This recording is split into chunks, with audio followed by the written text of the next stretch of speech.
মাথায় স্পষ্ট করে ঢুকিয়ে রাখুন, সংস্কার নাকি নির্বাচন, এই খেলা বাদ দিয়ে প্রতিযোগিতায় নামুন যে সবার আগে হতে হবে এই হত্যাকাণ্ডের বিচার।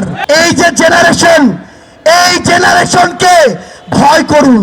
আজকে থেকে 10 মাস আগে বাংলাদেশের অধিকাংশ মানুষ তাকিয়ে থাকতো কখন বাংলাদেশকে বিভিন্ন জায়গায় স্যাংশন দেয়া হবে, কখন আমেরিকা হস্তক্ষেপ করবে, কখন হাসিনা মারা যাবে, কখন পরের ইলেকশন আসবে, তারপরে তারা মাঠে নামার প্রস্তুতি নিত।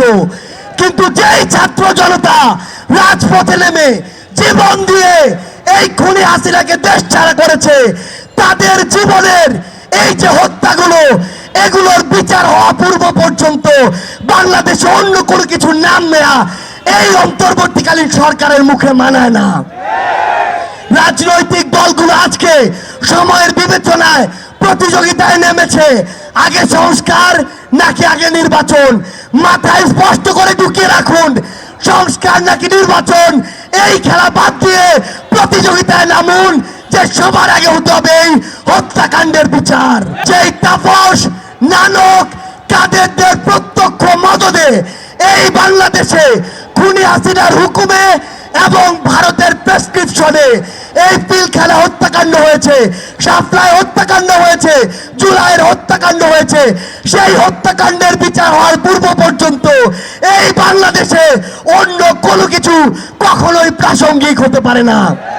সকল রাজনৈতিক দলের উদ্দেশ্যে একটি কথাই বলবো, এই যে জেনারেশন, এই জেনারেশনকে ভয় করুন, এই জেনারেশনকে ভয় করুন। যদি এই জেনারেশনের রক্তের উপরে দাঁড়িয়ে ইমোশন নিয়ে খেলার চেষ্টা করেন, এই জেনারেশন সকল ক্ষমতার বিপক্ষে গিয়ে যে কাউকে টেনে হিস্ট্রি নামাতে পারে, কুয়েটের ওই ভিসি তার প্রমাণ। আমরা ইনকিলাব মঞ্চকে ধন্যবাদ জানাই যে তারা সকলকে নিয়ে আজকের এই শহীদ মার্চের আয়োজন করেছে।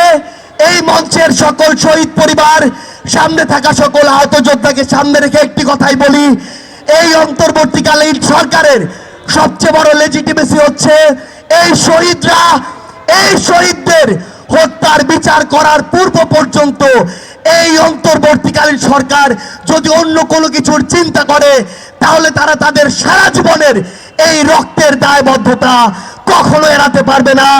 ইনকিলাব জিন্দাবাদ।